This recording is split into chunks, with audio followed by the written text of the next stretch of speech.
segunda vez que nos encontramos aqui neste contexto. Muitos de vós já são repetentes da primeira página de edição, das TikToks, e como disse na primeira edição, esta nossa iniciativa começa a ganhar forma e corpo, mas nós não sabemos muito bem o que é ainda, e continuamos nesse caminho de não saber. Mas desta vez decidimos mudar o formato. Aprendemos com a primeira, percebemos que algumas coisas funcionaram muito bem, outras não funcionaram como nós gostaríamos, e outras surgiram sem termos percebido muito bem como nem porquê. E desta vez convidámos o Luís Moreira para conversar comigo, neste caso, e convosco, sobre um tema que nos é muito caro aqui na Way Beyond, que é o trabalho e a ligação do trabalho com o lazer. A ideia é que isto seja uma conversa que começará entre nós os dois e que de tempos a tempos vamos abrindo a participação a quem quer participar. E aquilo que pensámos os dois fazer é que a participação que venha do vosso lado seja dirigida não apenas a exemplos e a ideias que sejam exclusivamente individuais, mas que possam contribuir para a conversa poder continuar. No fundo, se isto fosse uma espécie de fogueira ou de lareira, de pôr mais lenha para a conversa continuar. E esta inspiração surgiu-nos dos salões de Paris, onde havia 3 temas proibidos: a religião, a política, por razões mais ou menos óbvias, o futebol na altura não era uma coisa, portanto não conta, e as doenças. E as doenças eram proibidas porque eles diziam: quando se fala de doenças, cada um fala da sua, e ninguém tem que saber das doenças dos outros, portanto, não falemos de doenças. Aqui a lógica é um bocadinho parecida. Antes de começar, acho que faz todo o sentido apresentar-te. O Luís Moreira é psicólogo de formação, mas não seguiu necessariamente uma carreira na área de psicologia, embora, na minha perspectiva, toque bastante essas notas, e seguiu uma via profissional no teatro, no mundo da representação. A grande tristeza dos meus pais. Foi o que aconteceu. E trabalha connosco já há 6 anos, em programas diferentes, desde temas desde a liderança à comunicação, tendo começado pela comunicação. Sim. E o Luís trabalha como ator e também como encenador. Está mais ou menos a meio de um ciclo de...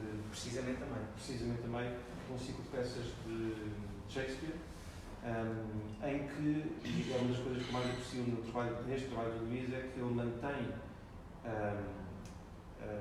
a verdade das palavras do Shakespeare, mas dá-lhe um toque moderno, contemporâneo. E essa mistura entre o clássico e o moderno é, para mim, das principais virtudes deste trabalho que eu tenho desenvolvido. E quando nós trabalhamos juntos, os nossos almoços e intervalos dão sempre conversas interessantes. Exatamente isto. É isto. Menos de vocês, mas é isto. Normalmente há pessoas à volta. Nós estamos muito focados na outra coisa. E decidimos não replicar, porque não é possível, da nossa perspectiva, replicar uma conversa, mas conversar sobre este tema. Os dois temos ideias e vivências sobre o tema do trabalho e do lazer e como é que estas 2 dimensões se vivem hoje, e partilhar convosco, e espero também que vocês partilhem connosco. Acho que falta uma coisa. Falta-me dizer que, além destas valências, o Luís também trabalha como professor de voz e também se especializou nessa área. Portanto, há aqui uma ligação e afinidade à linguagem por vários anos. Sim. Esqueci de alguma coisa? Acho que não. Foi a melhor apresentação que já fizeram. Isso a par da minha página do IMDb, que é dos meus orgulhos. É uma coisa que, pronto, faz salto daquilo que foi feito automaticamente. Não faz parte da TikTok de hoje, mas já agora confesso que é dos maiores orgulhos da minha vida. Agora pesquisa-se no Google, coisa que confesso que já fiz sobre mim mesmo. E então, Luís Moreira Shakespeare, como se fosse um último apelido, os primeiros 10 ou 15 resultados são de peças de grafis e dos filmes, não sei o quê, então fico super orgulhoso. Portanto, a par deste momento, a tua apresentação também foi muito boa. Já é gente no Google. Já sou gente no Google, sim, já existe. Pronto. Sim. Bom, e para iniciar o tema, disse de outra maneira qualquer, mas nós temos conversado, e nós temos conversado também aqui na Way Beyond, sobre este tema do trabalho e como ele é vivido hoje. E uma das razões que me leva a voltar sempre a este tema nas conversas com o Luís tem a ver com, provavelmente, um preconceito meu, mas já percebi das nossas conversas que não é só um preconceito meu, de no mundo das artes e sobretudo no mundo da representação, o trabalho dos atores não ser encarado por muita gente como trabalho.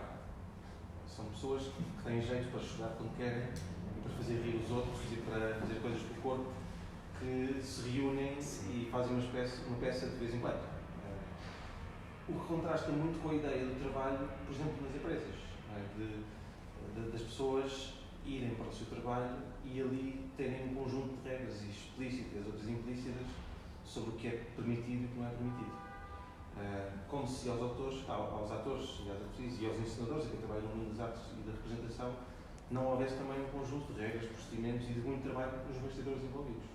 O que eu partilhei isto com o João e partilho agora convosco. Quando comecei a trabalhar em teatro, foi mais ou menos há 10 anos atrás, se calhar um bocadinho antes, eu tinha uma grande preocupação, que era mostrar, não sei se já te contei isto, mas olha, então é mesmo uma conversa, é que eu acho que não te contei isto. Quando comecei, portanto, saí de psicologia e comecei a estudar teatro, mas o que aconteceu logo imediatamente a seguir a isso foi, e foi sorte, foi estagiar com os Artistas Unidos e foi aí que eu estreiei profissionalmente. E depois, pouco tempo depois, eu experimentei aquilo que muitos atores portugueses experimentam, que é uma ausência de um período de trabalho, em que nós saltitamos de hipóteses, ou pequenas formações, ou pequenos workshops, ou pequenas participações, seja em novelas, seja em peças de teatro, pronto. E os meus pais estavam, claro, como todos os pais, imagino eu, preocupados comigo pela falta de trabalho. E então houve uma coisa que eu, até ter efetivamente mais trabalho, fiquei muito hábil a mostrar, que é que estava a trabalhar, que estava muito ativo, a fazer muita coisa. Em última análise isso não foi bom. Porquê? Porque nos períodos que devia estar a descansar ou efetivamente à procura de trabalho, tinha que aparentar que estava muito ocupado. Sim. E então, como ator que sou, fiz aquilo que imagino que as pessoas que têm muito trabalho fazem, que é fazer imensos telefonemas. E então, quando sabe com os meus pais, ou estava ao computador ou estava a fazer telefonemas, a simular muita atividade. Quando na verdade eu não estava a fazer nada, não é? E devia estar a aproveitar o tempo para não fazer nada.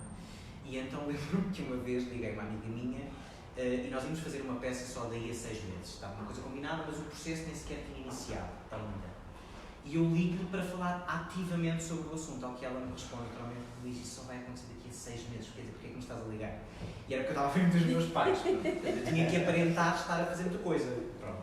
Porque a preocupação deles era estar sem trabalho e depois o trabalho que vais ter não dá dinheiro. Pronto. Isso por um lado. Depois, por outro lado, era, e eles ainda pensam um bocado nisso, os atores, os artistas em geral, ainda, e eu falava nisto na abertura do Muito Barulho, sofrem de uma visão que é: o artista é sinónimo de mentiroso, aldrabão. A palavra artista em Portugal significa muito isso. Pronto. E os meus próprios pais dizem isso, ou utilizam a expressão com essa conotação. Eu também dava este exemplo. O meu pai, quando vê um fulano a fazer mal uma manobra no carro, diz: olha para aquele artista. Ou a minha mãe, quando vê um político a falar, diz: aquilo aqui é um verdadeiro artista. Portanto, quando eu disse que queria ser artista, foi: oh não. E eu lembro-me que eles ainda hoje, ou seja, quantificam o trabalho do artista, ou dos artistas que comigo colaboram, com as medidas que noutras profissões têm, que é quanto tempo de ensaio. E depois dizem coisas como: mas 3 meses para isto, sendo que isto é a peça que eles acabaram de ver. Isso é muito positivo, 3 meses para isto, com este tom. E quanto tempo é que vai estar? Exato, quanto tempo é que vai estar, quantas horas é que vocês ensaiam por dia, esse género de coisas, que é para os ajudar a perceber, no fundo, se nas artes há ou não trabalho.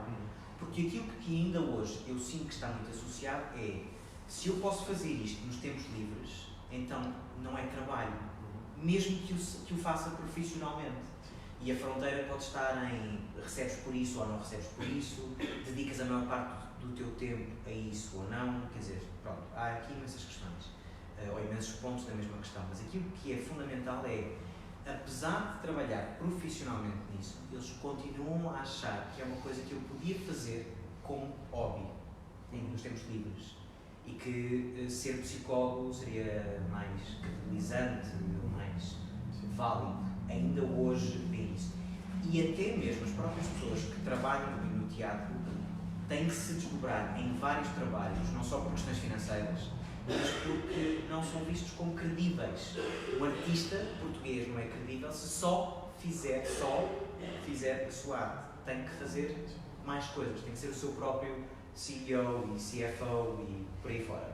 Senão, não está a trabalhar. Sim, e essa própria expressão que tu agora utilizaste mais uma vez dos tempos livres, qual é que é o oposto dos tempos livres? São os tempos presos, sem liberdade. Estava a pensar, surgiu isto agora, e nem a propósito, e juro que foi coincidência, a minha aplicação de podcast, hoje de manhã, quando fazia a viagem para aqui, apareceu um novo episódio que era sobre o aborrecimento. E eu comecei a escutar, não ouvi até ao fim, mas é um podcast científico. E eles relataram lá um conjunto de estudos que estão a ser feitos, ou que já foram feitos sobre o aborrecimento. E um deles, descrevo brevemente, era alunos universitários, não é? Todos os testes de ciências sociais e humanas são feitos por alunos universitários, portanto, coitados deles, coitados de nós, já somos.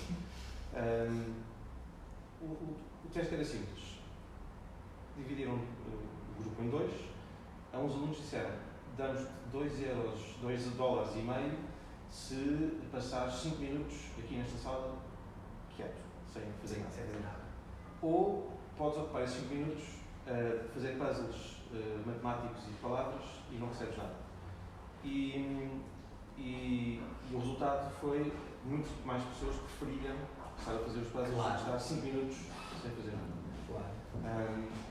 Mas o que eu achei mais curioso, ou aquilo que me deixou a pensar esta e outras experiências que eles lá relataram, foi que a própria forma como estes cientistas sociais estão a fazer estes estudos está enviesada. Porque eles estão a partir do pressuposto que estar aborrecido ou estar a fazer nada é mau. E eles estão a provar isso mesmo. Não é? Estão a dar dinheiro, estão a valorizar com dinheiro o não fazer nada, um tempo livre. Estão a dizer que, implicitamente, isso é pior do que estar a brincar com matemáticas. E associar isso ao tédio, não é? Se eu não estiver a fazer nada, estou entediado. Exato. E não é bom.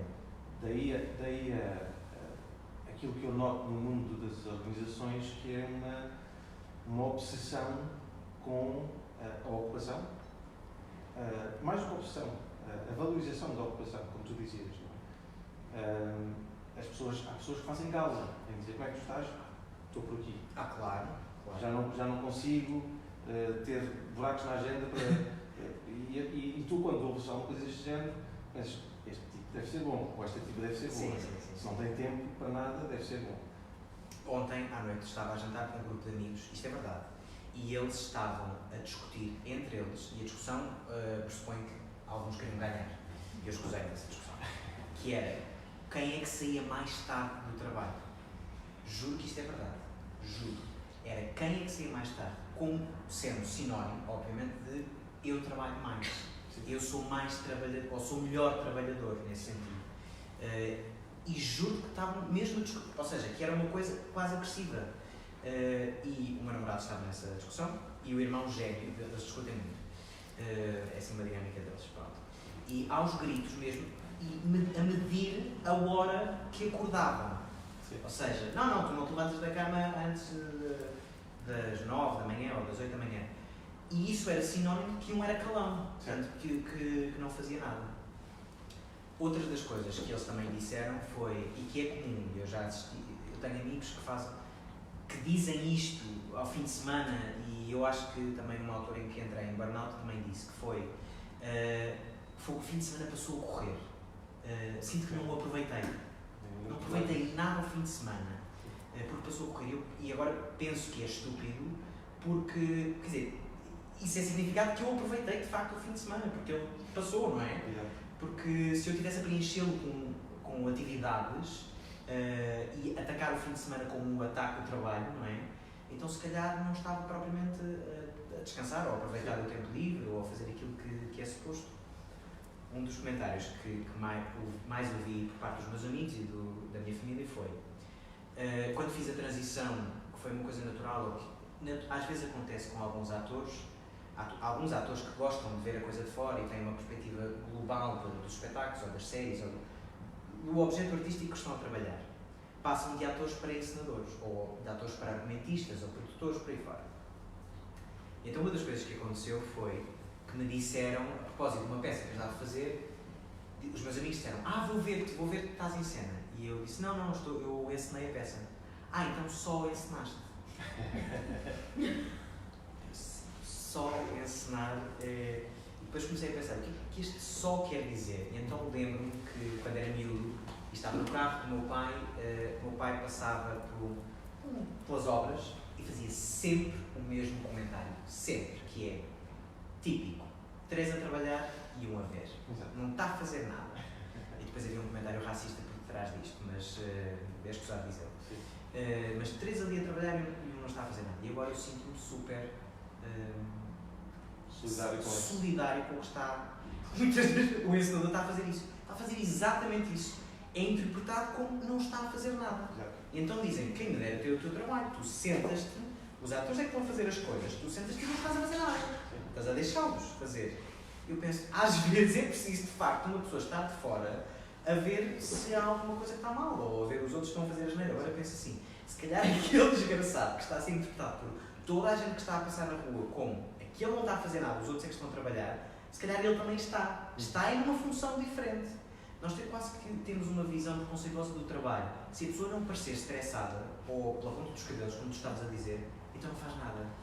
E se estiver descontraído ou feliz, como eu estou no trabalho, mas é porque gosto do que faço, é sinónimo de não fazes nada.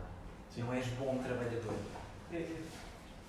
Fiquei preso a duas ideias que tu exploraste e não sei qual é a dizer.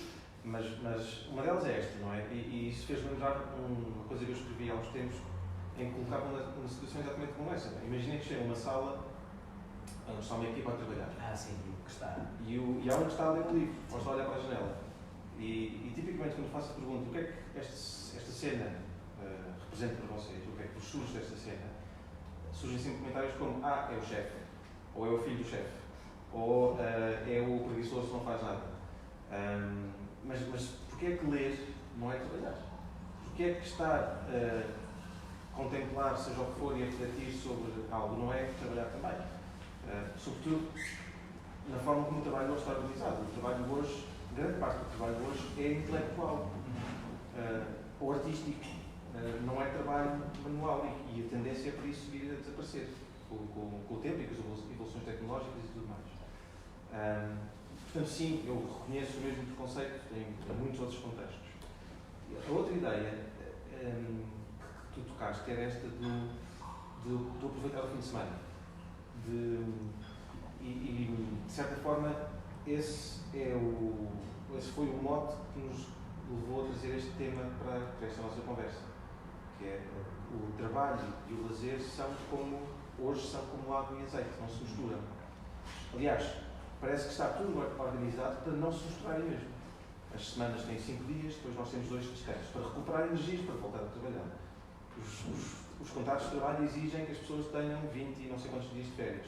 E esses dias servem para recuperar energias para voltar a trabalhar. Exatamente.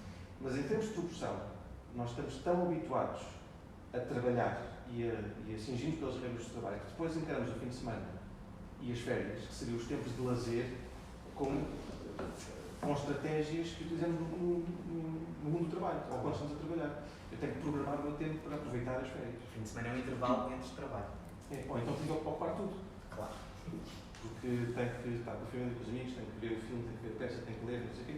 E às tantas, o tempo para estar quieto, olhar para o teto, não há.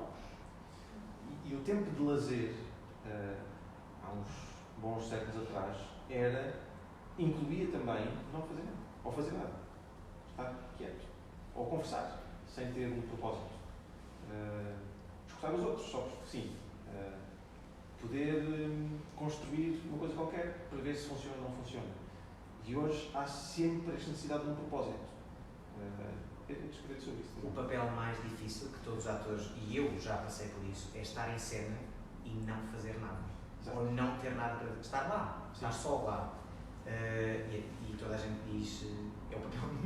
Os atores recusam mesmo fazer, porque ter imenso texto ajuda, porque estão ativos, estão a fazer alguma coisa. Estar em cena e não fazer nada é assustador, porque depois temos espectadores a ver, não é? E pensam, eu devia estar a fazer qualquer coisa. Geralmente fazem a geneira, que é põem-se a inventar. Agora, na perspectiva de ensinador, eu acho péssimo. Eu disse, eu pedi-te para estares quieto, porque estás a ajudar a cena. É uma cena num tribunal. Pronto, é preciso estar lá gente a ver, não é? Se tu te puseres a inventar a fazer qualquer coisa, os atores inventam, mexer no cabelo, ou não sei o quê, estão-me a distrair. E eu depois gosto das coisas muito limpinhas, muito arrumadas. E irrita-me que se ponham a inventar. Eu lembro das nossas conversas de surgir um exemplo, estamos a falar sobre algo parecido, e é como aquelas peças musicais de orquestras em que tem o Senhor dos Pratos, que na peça inteira, eu acho isso maravilhoso. Ele está uma área inteira, não é? Ou uma sinfonia inteira, à espera de um momento. Exato, daquele momento. Mas é fundamental. É que se eles puserem a inventar aí, estraga a sinfonia toda. Mas isso é o trabalho. E o trabalho dele, dessa pessoa, ou desse ator, ou do Senhor dos Pratos, implica que eles saibam lidar muito bem com esse tempo todo, até chegar o momento em que batem os pratos ou mexem o cabelo ou dizem fala. Absolutamente.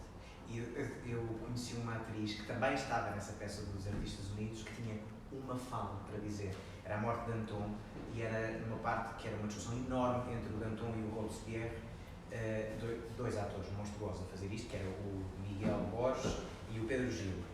E eu lembro-me que havia, e era uma amiga minha, que só tinha uma fala para dizer, e invariavelmente ela nunca a dizia no tempo certo. Nunca. Porque estava sempre a inventar, para fazer qualquer coisa, para lidar com aquele tempo de espera. Pronto. Então, porque a cena era enorme, demorava quase 3/4 de hora. Para lidar com esse tempo e com a inatividade em cena, ela tinha que fazer qualquer coisa. Que acabava por se distrair, não é? E o ensinador, que era Jorge Silva Melo, gritava tanto com ela a dizer: eu pedi para não fazer nada. E aparentemente é uma tarefa simples, que é dizer a fala no sítio certo e no tempo certo.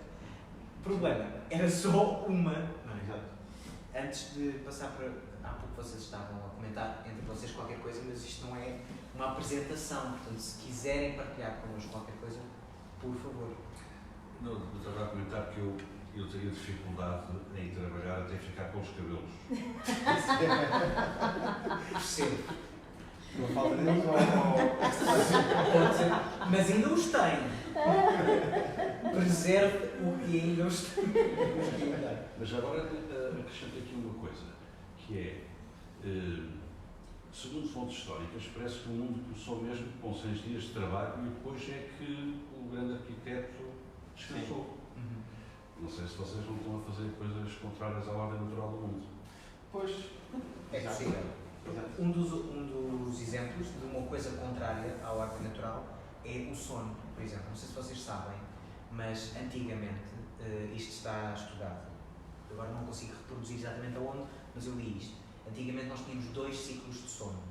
Íamos deitar mais cedo, quando o sol se punha, e depois, a meio da noite, acordava-se para fazer várias coisas. Por exemplo, historicamente, uma das orações era a oração de meio da noite. As pessoas acordavam para ir rezar, sim, para comer, para fazer o amor, e depois voltavam outra vez a dormir. Portanto, tínhamos 2 ciclos de sono. E nós agora estamos a condensar tudo num ciclo de sono, para depois sermos mais produtivos. Portanto, pela mesma lógica, estamos a contrair a ordem natural das coisas. Estamos a impor-nos a nós mesmos um ciclo de sono com o propósito de depois sermos produtivos, ou eficientes, ou práticos, durante as horas que estamos a trabalhar. E há aqui este tema implícito da religião faz-me pensar também noutros dois aspectos que eu também tenho investigado e lido, que têm a ver com a influência de algumas correntes religiosas na forma como todos nós vemos o trabalho de hoje, pelo menos no mundo ocidental, mas não só. E isto não é uma questão eu não vejo isto como uma questão política, porque, na minha perspectiva, tanto a direita como a esquerda já provaram que o seu sistema não funciona. Porque se vamos para a China, o trabalho é quase escravidão, em muitos num sentido, mas se formos para os Estados Unidos, que é o oposto, em termos políticos, também é outro tipo de escravidão. Claro. Mas eu acho que a religião católica, cristã e o protestantismo deixaram-nos com muitas heranças, no sentido de só darmos valor àquilo que custa, ao esforço. E aquilo que não tem esforço implicado não tem valor. E isso, eu acho que isto está muito impregnado no mundo do trabalho hoje. Por isso, agora ligando isto ao início da nossa conversa, por isso é que eu acho que na cabeça de muitas pessoas o trabalho de um artista, porque parece que não custa quando é muito bem feito, não é tão valorizado. Sim. Se bem que há aqui a dimensão estética, não é? Que no mundo do trabalho corporativo não aparece tanto. E nas artes, sim. E isso pode ajudar a mitigar um pouco esta ideia. Mas por outro lado, esta crença que só o que custa muito é que vale, destrói qualquer possibilidade de misturar o trabalho com o lazer. Eu tinha uma amiga que ela trabalhava num call center.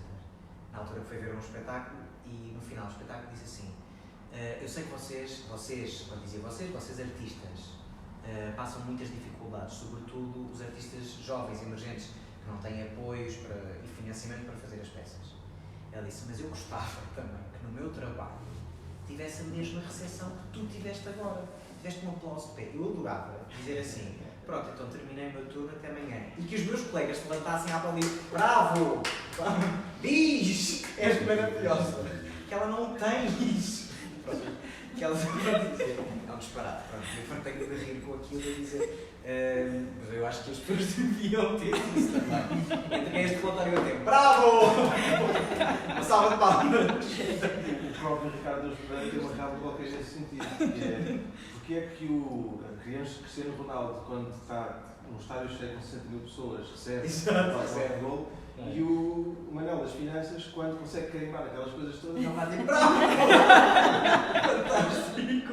Nós estamos a rir, mas as pessoas... Mas é verdade, e eu acho que nós próprios escolhemos a mesma coisa. Nós aqui, na equipa, eu não tinha contado ainda, nem vocês, nos últimos 3 dias da semana passada, decidimos fazer uma experiência. E a experiência foi virmos para aqui, para o escritório, e a única regra era não fazer trabalho para fora, para clientes, nem responder a clientes. E essa é a única regra.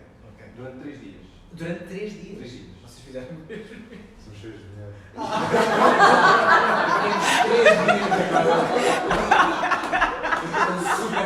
Temos 3 dias. Isto provavelmente terá uma outra conversa Depois nós contamos a história. Foi, mas até quero mesmo saber isso. Um dos resultados destes 3 dias foi definirmos que vamos escrever a história destes 3 dias. Portanto, vai sair em breve mais informação sobre isto. E a razão, curiosamente, foi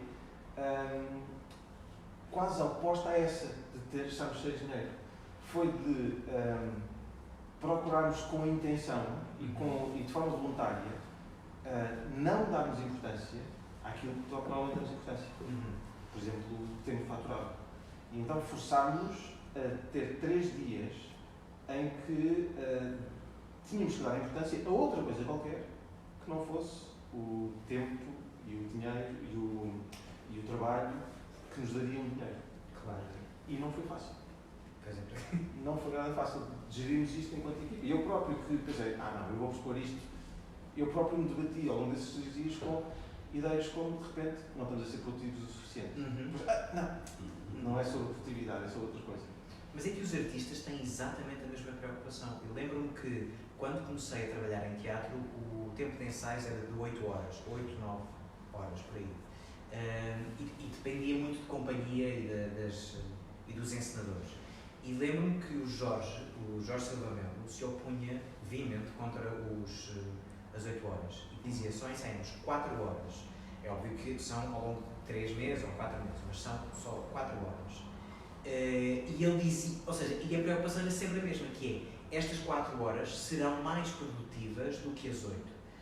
Só que acabava por não ser também, quer dizer, porque mesmo, eu estou com o filho do meio, que é a minha companhia, a ter exatamente o mesmo problema, que é, também ensaiamos 4 horas por dia, mas porque eu tenho que garantir que os meus atores possam ter outros trabalhos, porque obviamente tenho que ganhar a vida e pagar as contas, não é? E até dar-lhes até que o filho do meio tenha condições para pagar tempo de ensaio, que não tem só condições depois à bilheteira para pagar o tempo de espetáculo. Mas até as ter, não é? Eu tenho que garantir que eles possam fazer outros trabalhos. E por isso só ensaiamos as 4, as tais ditas 4 horas.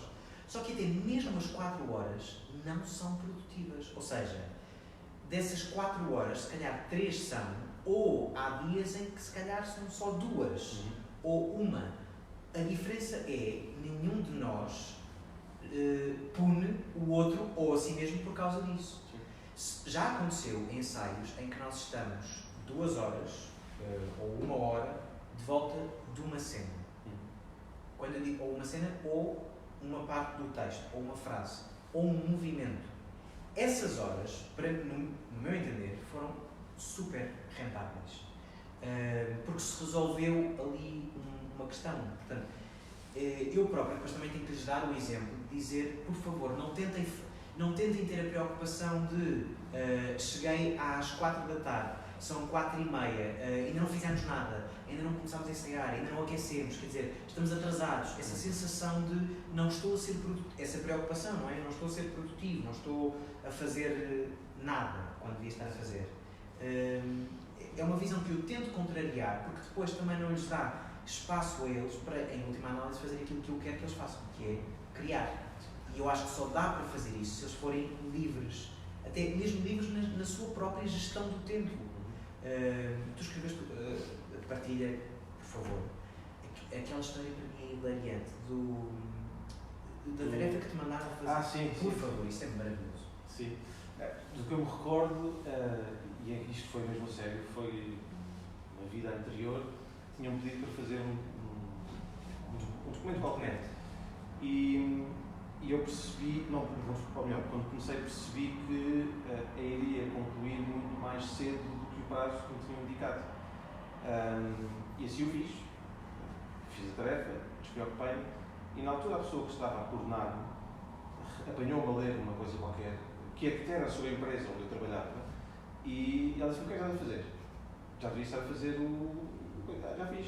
E ela viu: está bem, mas tens que tentar outra vez. Mas está bem, tenho que tentar outra vez. Sim, porque isto é o meu tempo. Tu estás no meu tempo, tens que fazer aquilo que tens de ser produtivo, lá está. Então eu tive vontade de fazer a mesma coisa, com um novo modelo e um novo template. Este foi um exemplo que se passou comigo, mas eu já ouvi muitas coisas deste género. E pior, que acho que é uma das ideias que eu depois escrevo nesse artigo, que é, de facto, as pessoas que são mais produtivas, pela forma como o trabalho está organizado hoje e pelo valor que se dá à ocupação, acabam por não ganhar nada em ser produtivas.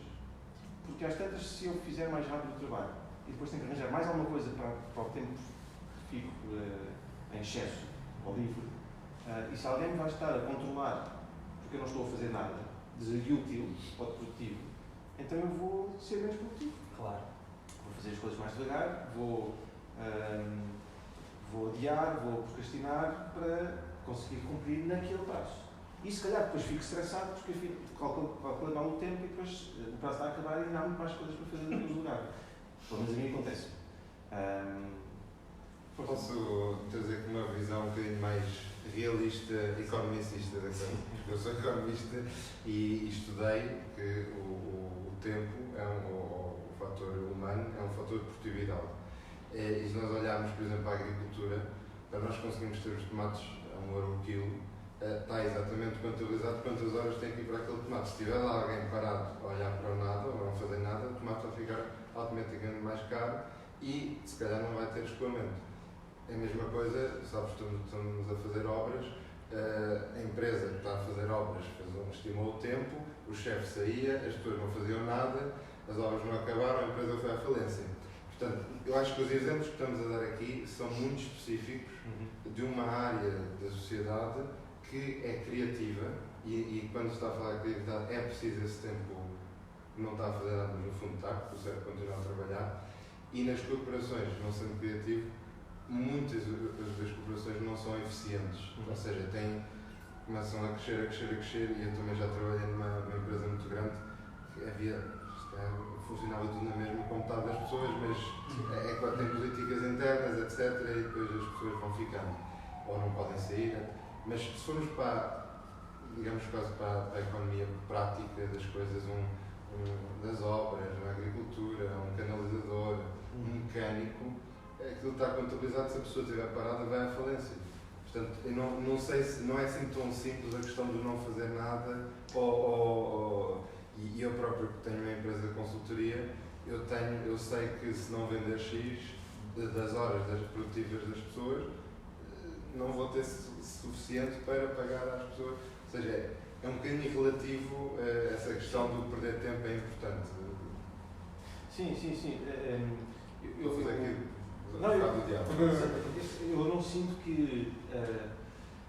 eu não sinto que sejam posições opostas, porque eu não tenho dúvidas que a economia também nos dá estas ferramentas para nós conseguirmos perceber esses índices de produtividade, de sustentabilidade e tudo mais. Aqui, o ponto é, até que ponto é que não levamos isto a um extremo, não levamos a sociedade a um extremo em que o lazer já não faz parte. Porque o lazer, na altura dos gregos ou dos romanos, o lazer e o ócio eram dedicados ou eram exclusivos aos poderosos. O negócio era a ligação do ócio, que era o trabalho dos escravos. E até que ponto é que hoje as coisas estão de tal forma extremadas que nós estamos escravos, mas sem ter as gretas. As gretas agora são outras, já estão cá dentro. Da nossa maneira de pensar, da nossa maneira de sentir. Porque na altura não havia essa evolução toda sobre as teorias de economia no que diz respeito aos tomates. Ou dava ou não dava. É verdade que a vida também era muito pior, provavelmente em muitos sentidos, do que é agora. O ponto é, o trabalho assumiu uma total primazia nas nossas vidas que não dá espaço para pensar de outra forma. E o ponto para mim é o lazer começa a ficar regido pelas mesmas regras.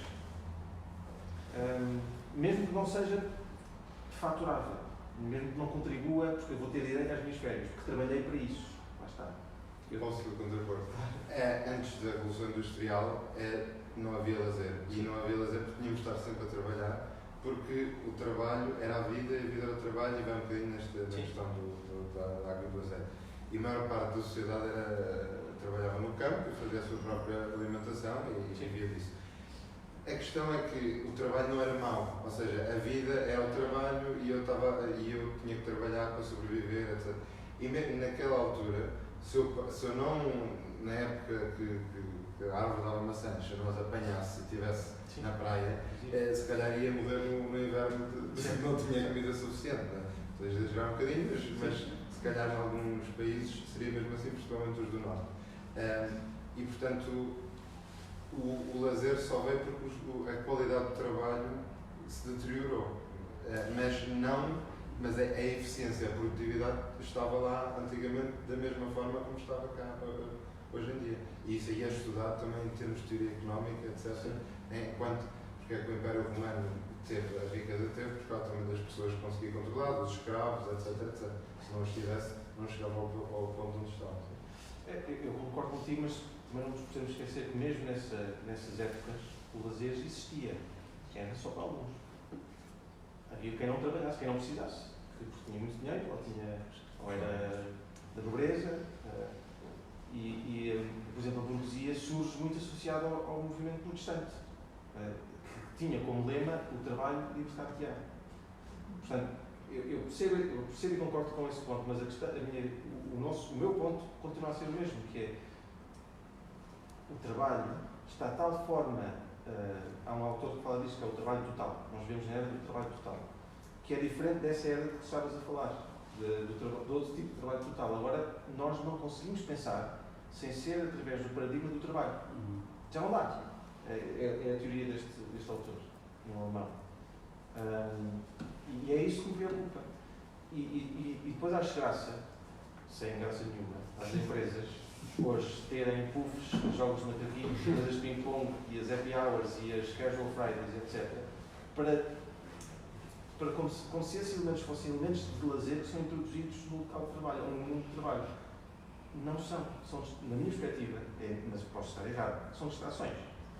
São momentos de lazer, podemos dizer assim, mas lá está, isso não é trabalho.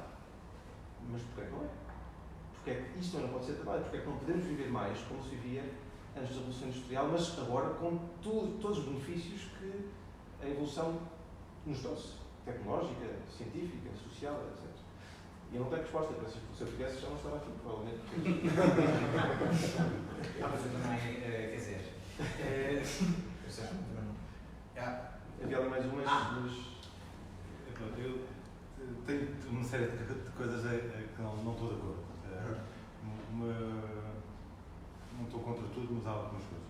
Muito do que tenho ouvido, acho que está muito orientado à experiência que nós temos neste lado ocidental e do ritmo que temos.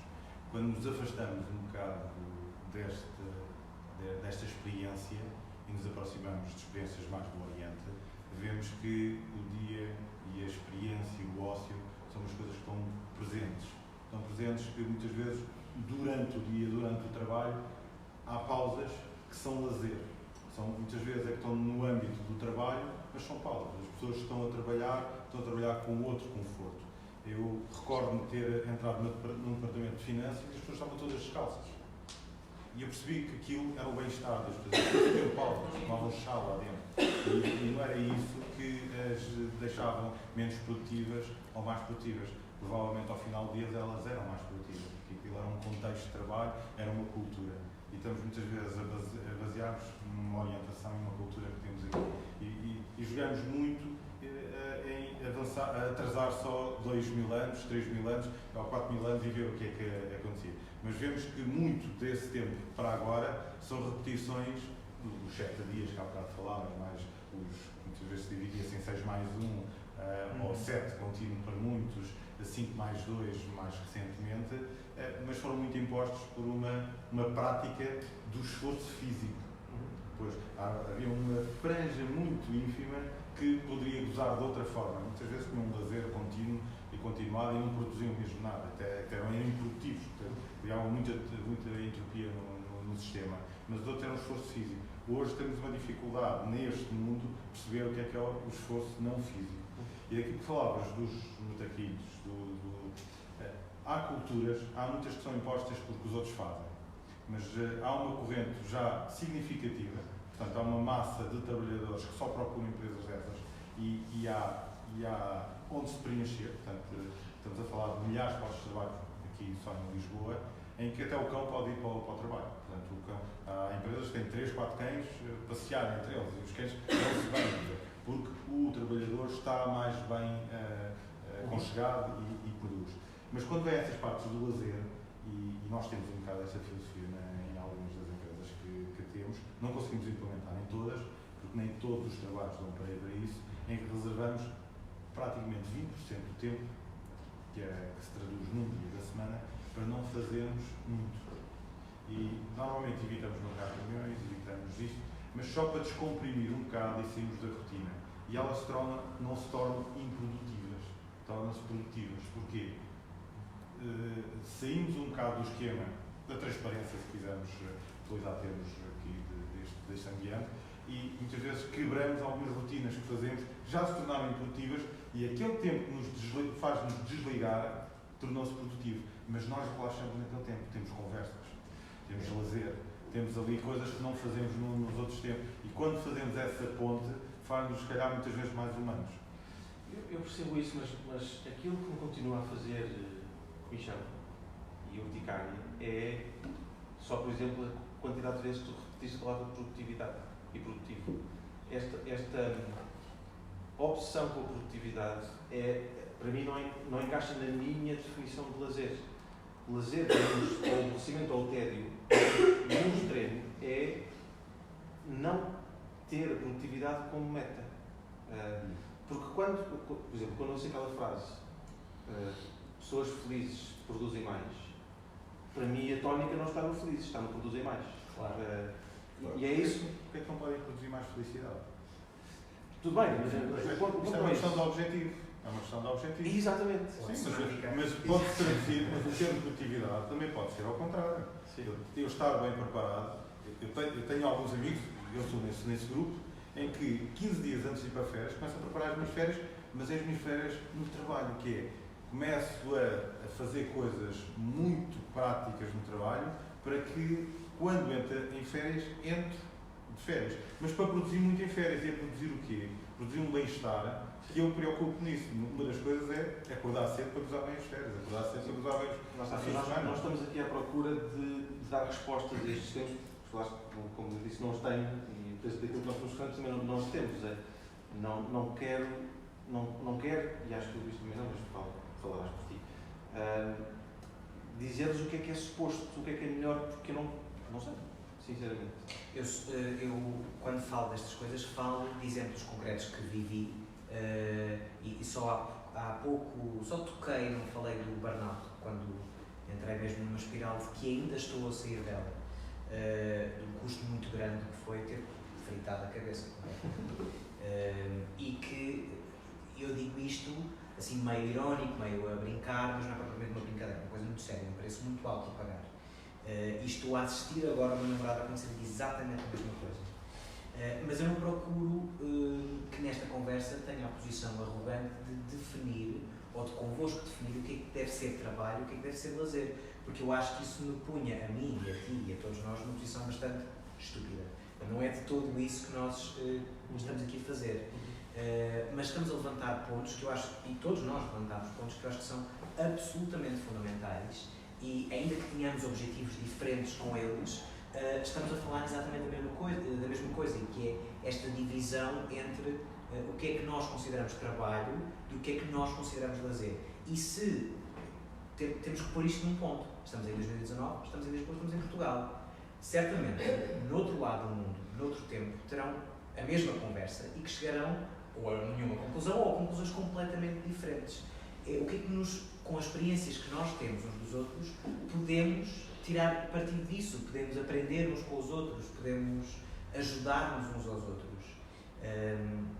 A propósito do meu burnout, aconteceu há 3 anos atrás e eu tinha 7 trabalhos ao mesmo tempo. Portanto, eu estava a encenar 2 peças diferentes, uma peça infantil e uma peça de Shakespeare, a minha primeira peça de Shakespeare, e estava a dar aulas em 2 escolas diferentes, e estava a dar formações aqui convosco e numa outra empresa em Cascais, e dava aulas ao fim de semana e fazia voluntariado com crianças e idosos.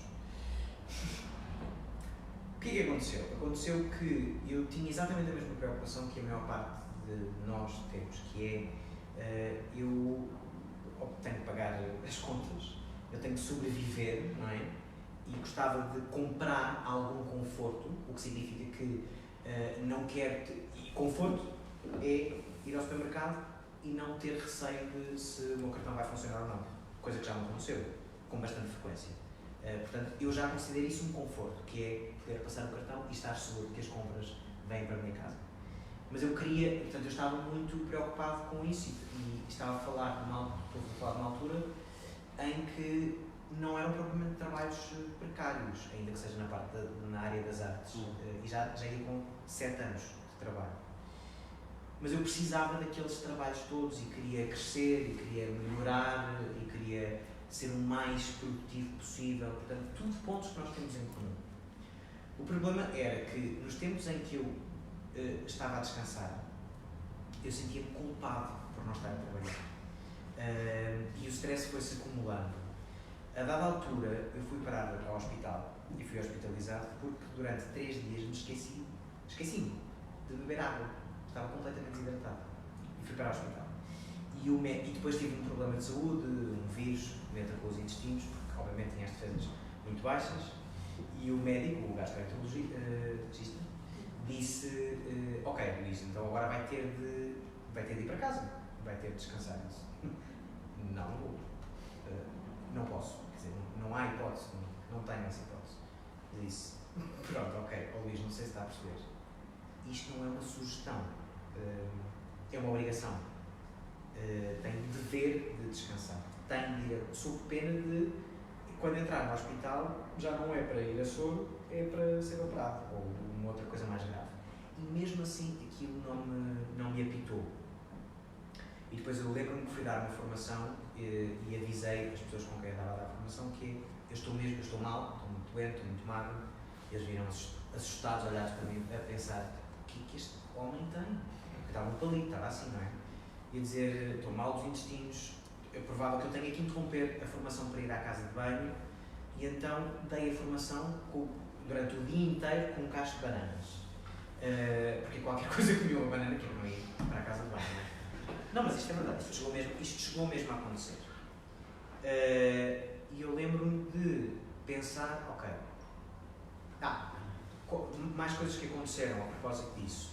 Começar a ter insónios e ficar um período longo de tempo que, para os que estão aqui que são pais, não é nada, eu sei, mas a privação de sono durante o tempo prolongado dá, como vocês sabem, loucuras, e portanto eu tinha alucinações durante o dia, mas ainda assim combatia-as para trabalhar. Pronto. O turning point da coisa só aconteceu muito mais tarde, quando, portanto, não foi com ir parar ao hospital, ficar a soro, ter um mesmo intestino e estar com diarreia e mesmo assim estar a dar uma formação com um cacho de bananas. Portanto, não foi nada disto. Foi pensar, eu depois ainda sou um pouco mais estúpido, que é, para mim, não faz mal a fazer isto.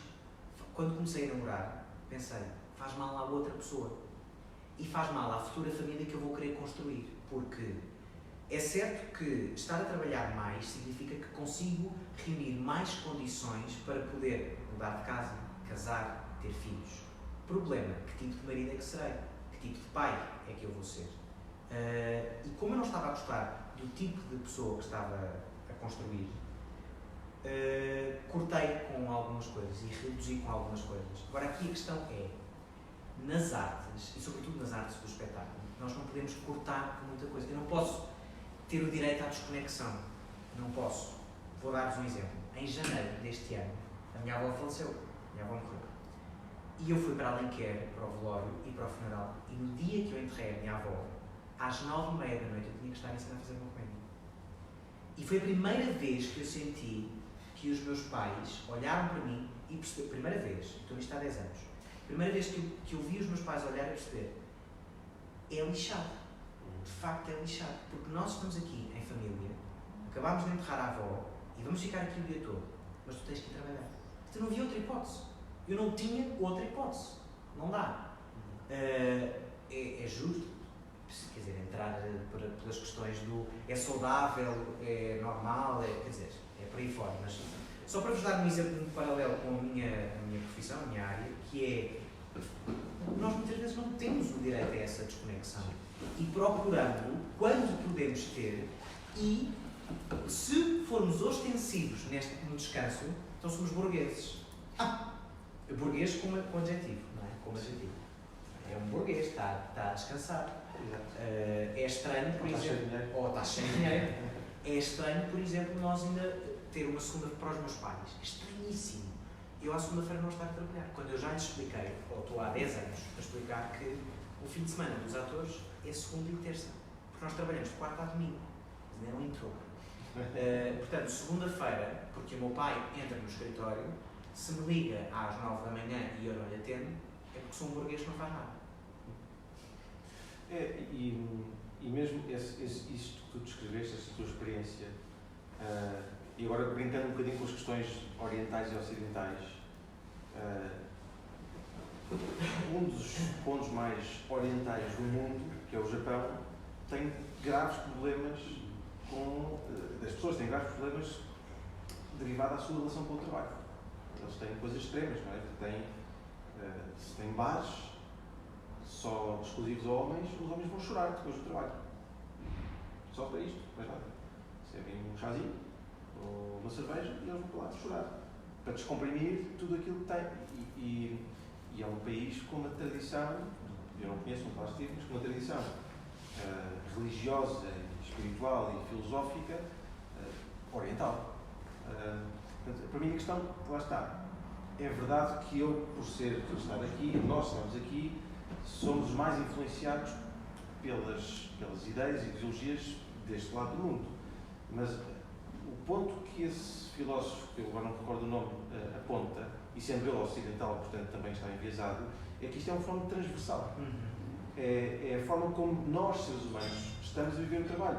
E vai um bocadinho desembocar naquela ideia, na minha perspectiva, a própria Revolução Industrial teve muita influência, e ainda tem muita influência. Tanto que os paradigmas da gestão que se criou, a gestão que enquanto Stalina criou-se, daquilo que eu sei, mais ou menos nessa altura, evoluiu muito, mas olhando à distância e para um leigo, não são assim tão diferentes. Antigamente controlava-se o corpo, o movimento dos braços operários. Hoje controla-se a felicidade, o bem-estar. O mede-se. O mede-se, exato. E nós somos psicólogos, nós aprendemos a medir essas coisas. Exato. Eu até acho que o que nós estamos a fazer, vendo meta, é muito positivo. Eu até te tinha dito isto na hora do almoço, que é, obviamente que estamos a falar de culturas, e de cultura para cultura estas concepções mudam, estas estruturas de pensamento mudam. Mas mais importante do que isso é, as culturas são feitas de pessoas, e pessoas que têm pensamentos, muitas vezes pensamentos adversos, se não a maior parte das vezes. Pronto.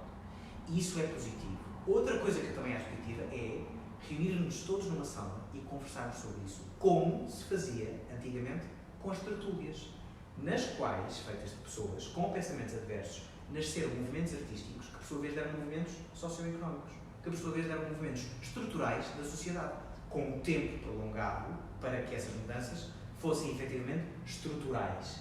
Mas seria muito ridículo da nossa parte, da nossa todos, se nós não compreendêssemos a herança cultural que nós temos de milhares de anos, e não vou dizer só 2000 anos, não é?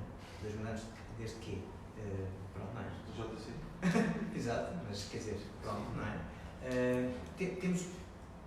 Eu sinto muitas vezes, sobretudo como artista, com a obrigação de estudar a minha herança cultural, saber o que é que ela foi, saber que erros e que coisas boas aconteceram no passado, e de que forma é que eu sou um agente cultural ativo na mudança que eu acho que posso contribuir para os dias de hoje. Sendo que o convite para esta TikTok vai exatamente nesse sentido, que é ótimo, e convidei-me a data de amigos que não vieram, mas ótimo, ainda bem, se há um grupo de pessoas, independentemente de onde é que elas vêm, que idades tenham, que culturas tenham, que querem falar sobre isto já é sinónimo, por si só, de uma mudança. Traduzindo por outras palavras, eu espero bem que ninguém tenha vindo para aqui à espera de ter uma conversa produtiva. Não temos. Pensando, por isso é que eu gosto tanto do tema da conversação e das conversas, porque olhando para essa época em que as conversas eram a base dos movimentos artísticos e culturais e sociais, etc., continuam a ser, obviamente, mas não havia, ou melhor, havia a consciência, por exemplo, nos salões parisienses, o único objetivo da conversa era o oposto da produtividade. Era conversar. Era estar ali a passar o tempo e que as pessoas que nela participassem saíssem de lá mais ricas. Ponto. Era isso. E agora, o que é isso de riqueza? Como é que cada um dos intervenientes vê essa riqueza? Não se sabe. Fica com cada um. E ainda bem que fica com cada um. Mas haver o espaço para isso é interessante. Sim, continua, desculpa. Não, é também isso que eu gostava de poder chamar e de conseguir sentir que é lazer. Porque, apesar de eu estar a fazer isto no meu trabalho, fisicamente, literalmente, eu estou neste momento a trabalhar. Ou estou no momento de lazer. E vocês? Estão a trabalhar ou estão no momento de lazer? Mas é a questão que, desculpas, não é? Sim. Não é?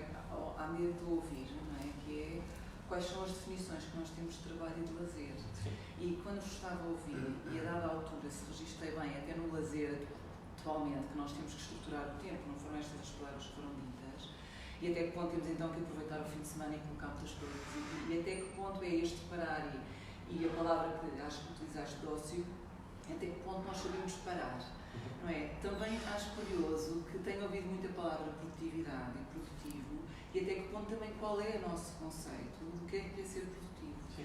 E se faço uma coisa com um propósito específico de atingir qualquer coisa, ou se me liberto simplesmente para estar, mas no final do dia pode ser produtivo, não é? Sim. Porque criei um espaço.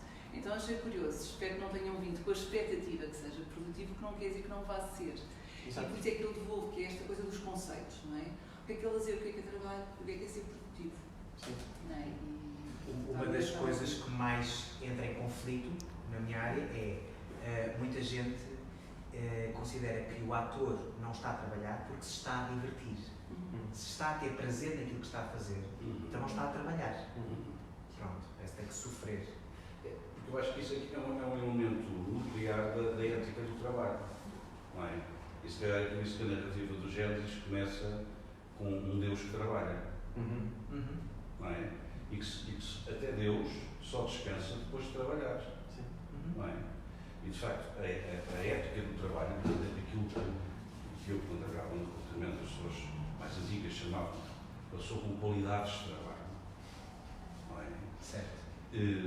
Tem a ver com isso, com a capacidade de fazer coisas chatas ou coisas desagradáveis, de sacrifício. Sim. Sacrifício. E, portanto, não há direito ao descanso. O descanso é ilegítimo se antes disso não tiver havido sacrifício, desprazer. Exato. Se há prazer, não é? Se eu vejo um ator a realizar-se, a ficar todo contente com o trabalho que faz, isso não deve ser trabalho. Isso é mais parecido comigo ao fim de semana. Exato. Mas que é curioso, não é? Associarmos que o prazer não pode ser que não está associado ao trabalho. Exatamente. Não é? Quer dizer que é uma associação que eu pessoalmente não percebo, não é? Ou seja, quando a pessoa realiza uma peça ou termina um trabalho, ou o que quer que seja, e também não associo sacrifício necessariamente a desprazer, não é? Porque se há um propósito, eu de facto posso me esforçar, mas depois eu tenho qualquer coisa que realize. Então eu acho que há uma série de associações que se calhar eu não as faço de forma tão automática. E de facto eu quero associar prazer a trabalho, mesmo com sacrifício. Portanto, tudo no pacote. Mas há um efeito precioso neste porque como é de facto um terreno muito movediço e vive muito dos conceitos e da semântica.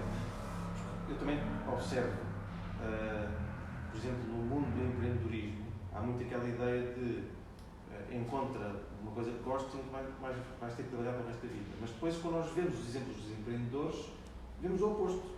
E os gurus e os deuses dos empreendedores são os Elon Musks que dormem 4 horas por dia e não fazem outra coisa a não ser criar empresas e trabalhar e produzir. Portanto, há aqui quem se aproveita para os dois lados.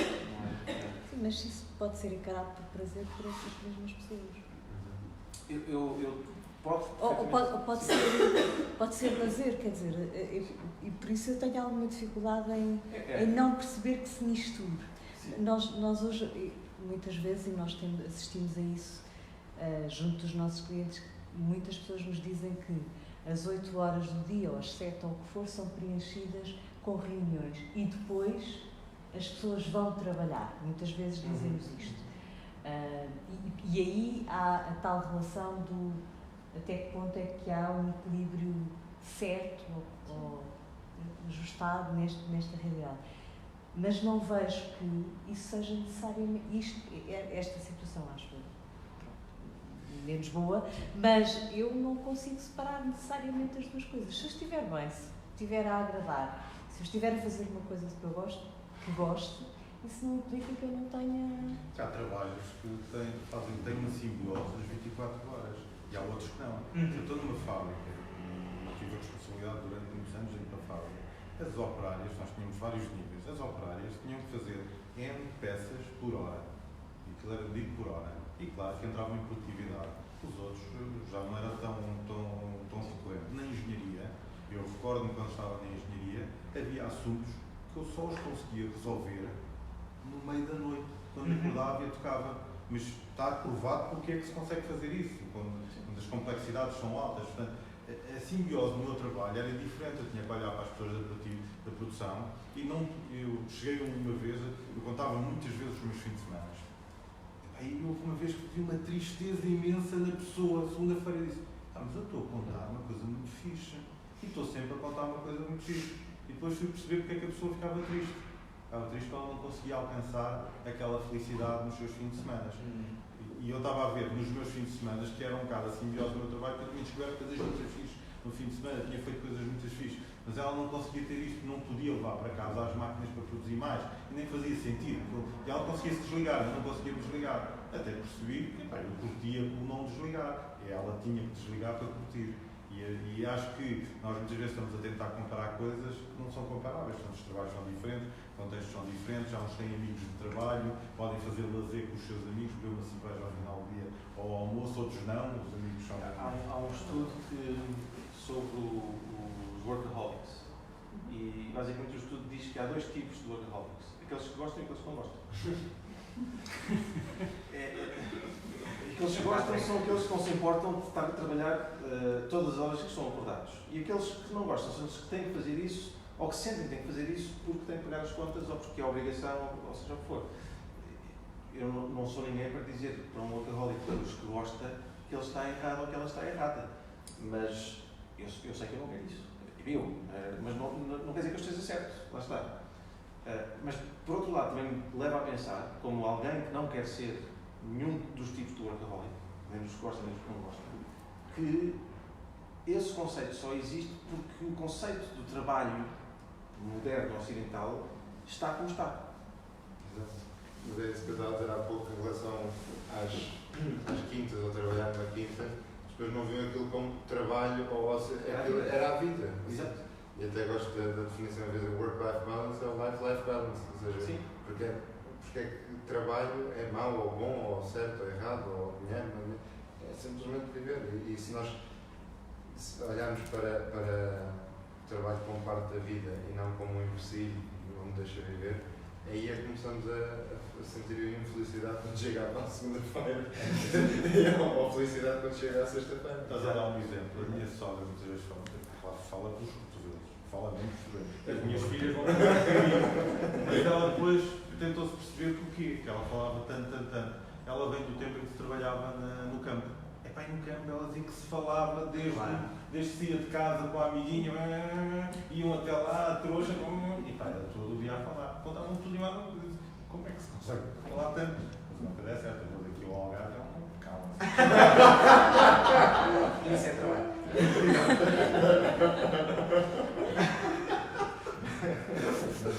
Mas é verdade. É engraçado. É verdade. Eu há bocado ia comentar. Contavam tantas vezes uma história, mas isto é mesmo verdade. Isto aconteceu mesmo. Eu também disse. É só para reforçar a story. Outra coisa que é verdade.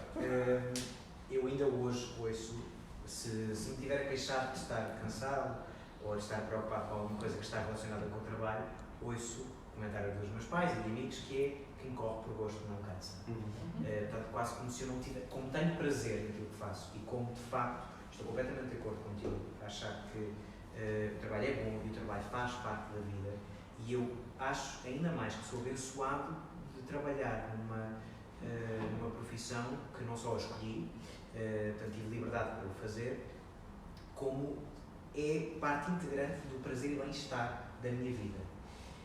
Mas é quase como se eu não tivesse o direito a ficar cansado por causa dela. Porque gostar.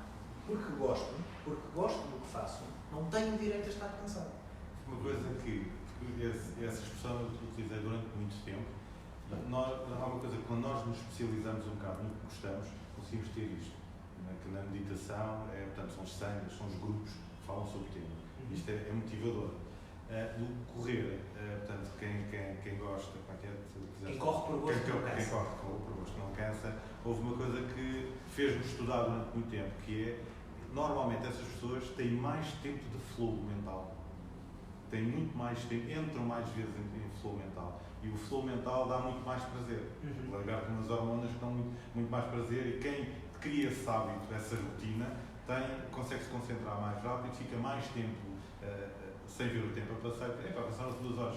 É fantástico, e que as pessoas que têm quebras de 15 em 15 minutos, que são aquelas reuniões constantes, com ambientes em open, mas um open muito mal estruturado, então faz com que as pessoas nunca entrem em flow e assim chegam ao final do dia cansados. Portanto, o pequeno estudo que eu fiz, a pequena análise que eu fiz, que é entrar em flow faz com que as pessoas fiquem mais felizes no final.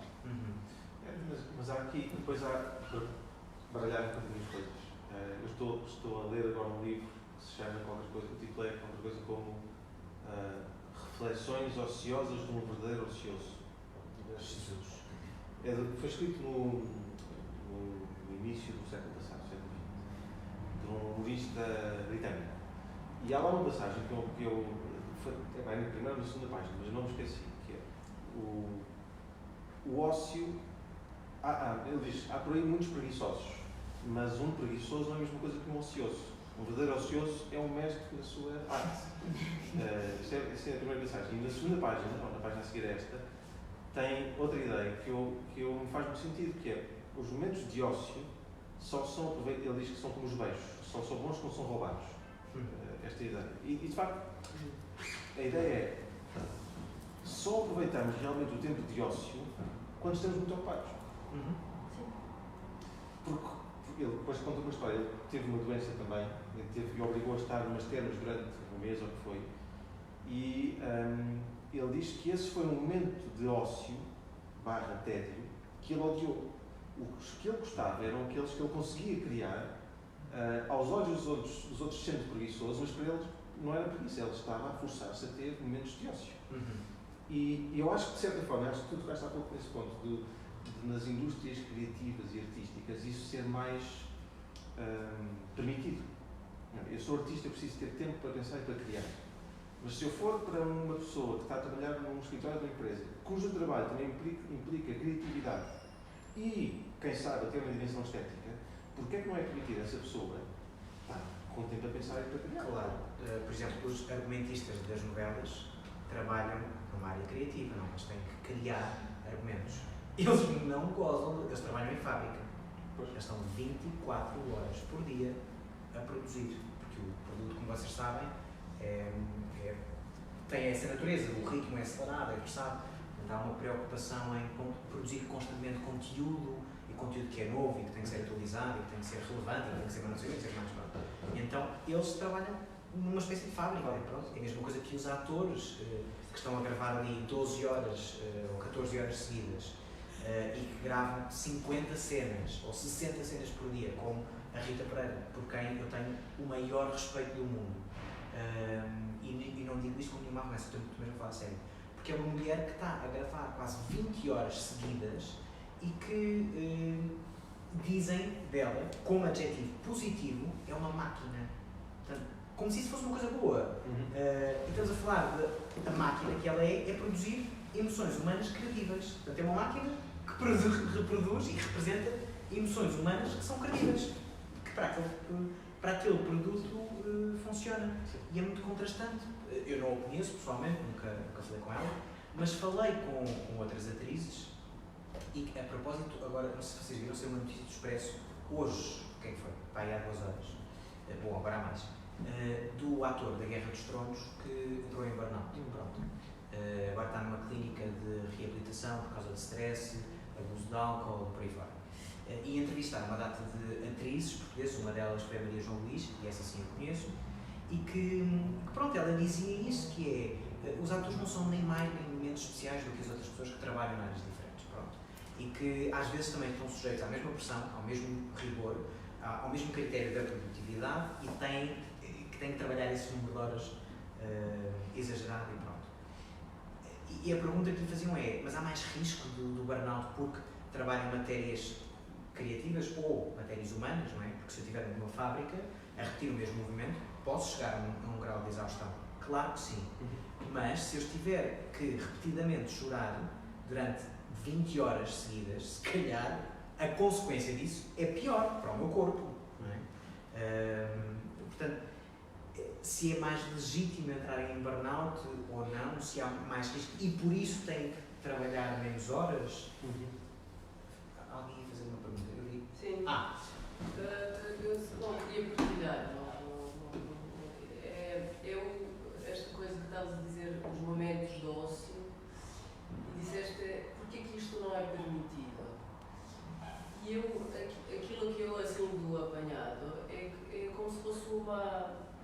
de uma parte que está ao individual e da outra parte que está ao coletivo. Ou seja, eu hoje em dia, nos últimos 2 anos, faço um trabalho que não me inspira.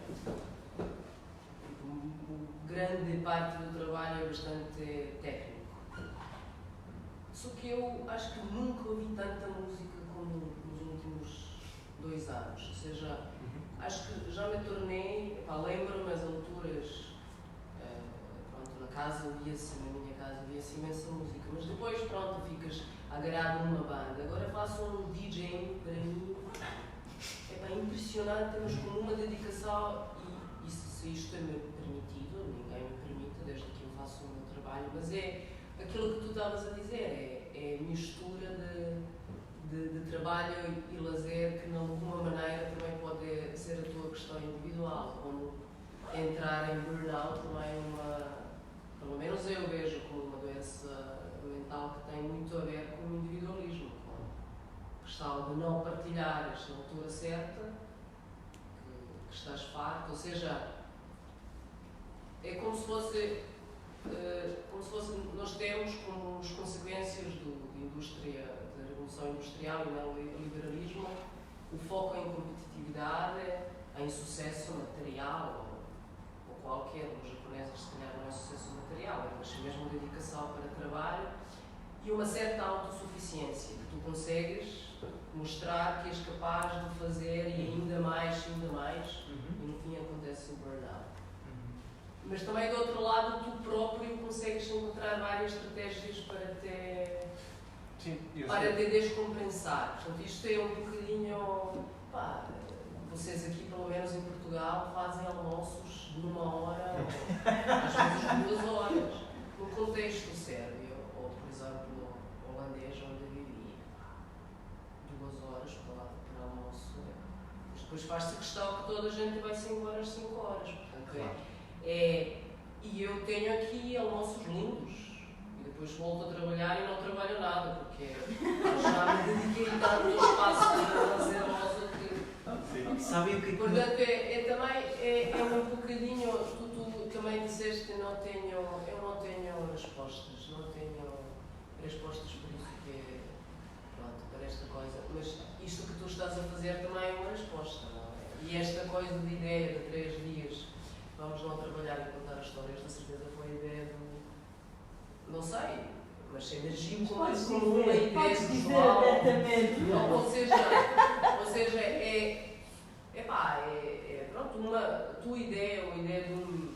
Mas e aí é que eu concordo muito com isto, e eu acho isso muito bonito, e não é só aquela coisa conversa só por conversa, porque tu partilhas, eu não sei como para ti agora foi partilhar connosco sobre o teu burnout, mas eu senti algo, portanto também pode ser terapêutico e é um bocadinho contraposto desta coisa de competitividade e eu sou melhor do que tu e autossuficiente.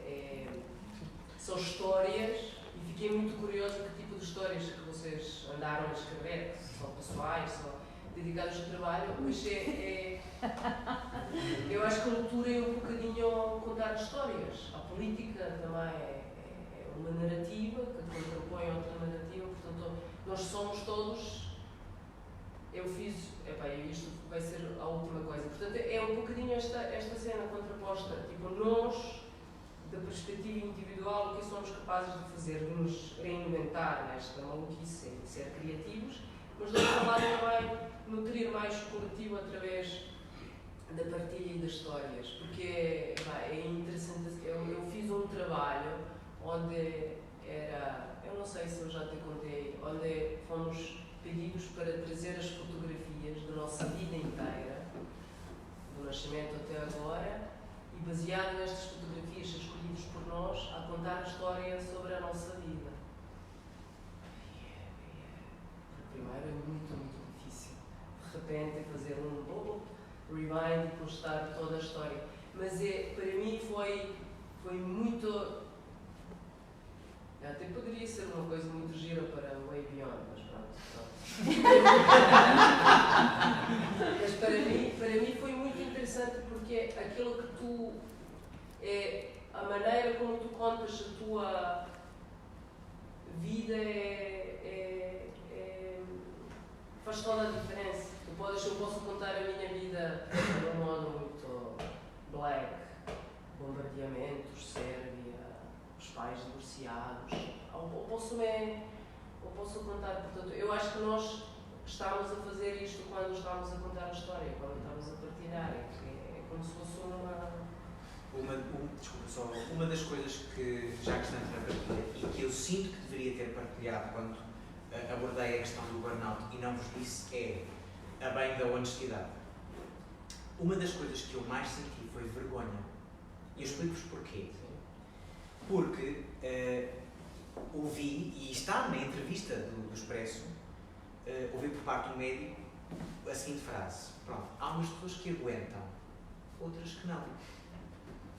O que ele estava a dizer, por outras palavras, é uma divisão redutora entre há pessoas que têm uma personalidade forte, outras que têm uma personalidade fraca.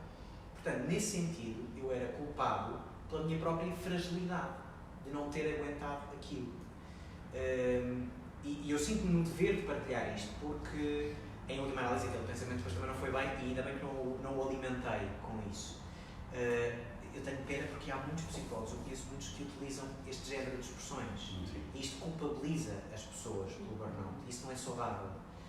Não estou a dizer que o outro lado é desresponsabilizar. Não tive culpa nenhuma e pronto. Aconteceu-me ser sujeito passivo disso.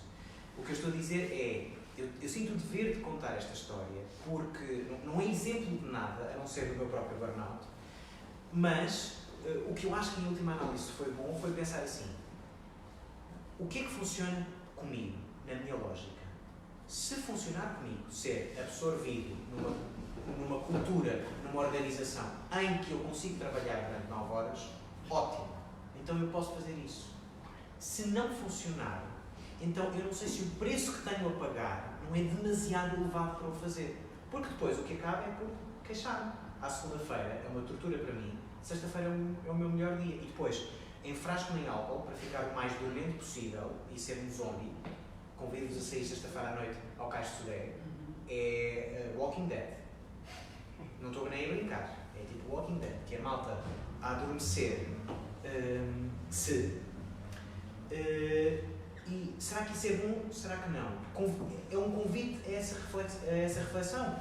E uma das decisões que nós temos liberdade de fazer é de que forma é que eu consigo transformar o meu trabalho e o meu lazer numa coisa dividida ou não que me possa contribuir para a minha felicidade. Sendo que a minha felicidade pode ser medida por bem-estar, ser produtivo, descansar, dormir, o que for. Mas é sobre isso que nós estamos a falar. Posso ser feliz no trabalho? Claro que posso. Posso ser feliz no lazer? Bom, a ideia é essa, não é? Posso ter as duas coisas. De que abdico? É porque eu ouvi imensa gente dizer assim: uma das coisas que tu vais abdicar em entrar no teatro é dinheiro. Esquece. Queres fazer teatro? Não vais fazer dinheiro. Não percebo porquê, mas pronto. Não percebo porque é que está essa coisa associada. Outra das coisas foi: queres ser ator? Bem, tu não imaginas do que vais ter que abdicar. Vais abdicar de família, vais abdicar de tempos livres, vais abdicar de teres uma vida independente e sustentável, por aí fora. Quer dizer, eu acho isso um bocado radical e disparatado. É óbvio que eu tive que abdicar de muitas coisas e o burnout fez-me questão de, depois de medi-las, não é? Dizer assim, o que é que eu tive a fazer e como é que eu aprendi desta experiência. E, aprendendo dessa experiência, a obrigação que tenho de, se houver algum voluntário que queira ouvir falar sobre ela, então eu tenho o dever de a contar. E de contá-la na integridade. Quer dizer assim, eu senti-me envergonhado. Porque me senti que eu era culpado disso. Porque tinha uma personalidade frágil. Eu tenho o dever de falar disso. Porque alguém me disse. Depois eu tenho a tendência de acreditar. Dizer, sim, pois é. Sim. Desculpa. Eu fiquei completamente preso agora a isso que tu referiste. Porque desde no início da conversa estava-se exatamente a falar de mentalidades. Ou seja, como é que é a mentalidade dentro de uma empresa. Alguém está a ler o jornal, não está a fazer nada. Está a fazer muito, também depende não é, de qual é a atividade, etc. Depende se é um operário ou administrador. Eu, ao contrário de algumas coisas que já se disseram aqui. Eu acho que nós estamos a começar a mudar. Eu vejo alguns sinais que realmente estamos a começar a mudar. Se calhar a questão do jornal facilitou hoje em dia as pessoas poderem ler o jornal online. Porque pronto, a malta está em frente ao computador e parece que está a trabalhar. Portanto, não há aquela coisa de ter que abrir o jornal. Né? Mas a verdade é que eu acho que há pequenas coisas que estão a mudar. Mas há, de facto, algumas questões que se mantêm na mentalidade das pessoas. E eu claramente sinto algumas delas. Essa de sou forte o suficiente para aguentar isto tudo. E, portanto, é suposto ser, não é? É suposto. A mentalidade não é que está. E que de alguma forma eu a compro também. É suposto eu aguentar isso tudo. Não é? Mas depois, aquilo que mais me inquieta no meio disto tudo é aquilo que o João referiu já mais do que uma vez, que é como é que eu consigo aproveitar o meu tempo livre. Porque eu tenho não sei quantos hobbies e sinto-me altamente culpado quando estou em casa e não estou a fazer nada. E não consigo sentir bem com isso. Esse é o ponto que me leva a visitar e revisitar este tema várias vezes. Não só porque eu sinto isso também, mas porque vejo que todas as pessoas que eu conheço e estão à minha volta têm a mesma questão. E isso é uma coisa tão generalizada. Quando, de facto não tenho respostas, mas estou à procura de algumas. E se calhar é isso que me faz fazer experiências como esta, por exemplo, ou outra área. Acontece exatamente mesmo. Em termos de partilha, e esta questão... Só para fazer aqui uma ponte com isto que o Pedro estava a dizer e tudo isto disse também, e a Vânia há pouco, que eu de facto há bocadinho estava a escutar, mas estava a realizar que usei uma expressão que é imprecisa. Eu disse que não é permitido termos tempos de lazer. É claro que é. Nós, felizmente, temos liberdade para isso, não somos como os escravos da liberdade, ou infelizmente alguns que ainda têm essa sina hoje. Mas a questão é nós convencermos, acreditamos que não nos é permitido porque não é socialmente aceito. Porque não é bem visto estar a ler, não um jornal, mas um livro no meu local de trabalho. Sobretudo se for um romance, não? Se não for um livro técnico, não tem nada a ver, então aí pior ainda. Mas também não é socialmente aceito, lá está, eu estar a ouvir música enquanto estou a trabalhar. Se, para muitas pessoas que ouçam esta frase, estes últimos 2 anos no trabalho foi a altura em que eu mais ouvi música, há muita gente que vai achar isso. Deve ter um tempo de trabalho fácil. Não deve fazer grande coisa. Quando pode ser exatamente o oposto disso. Sim.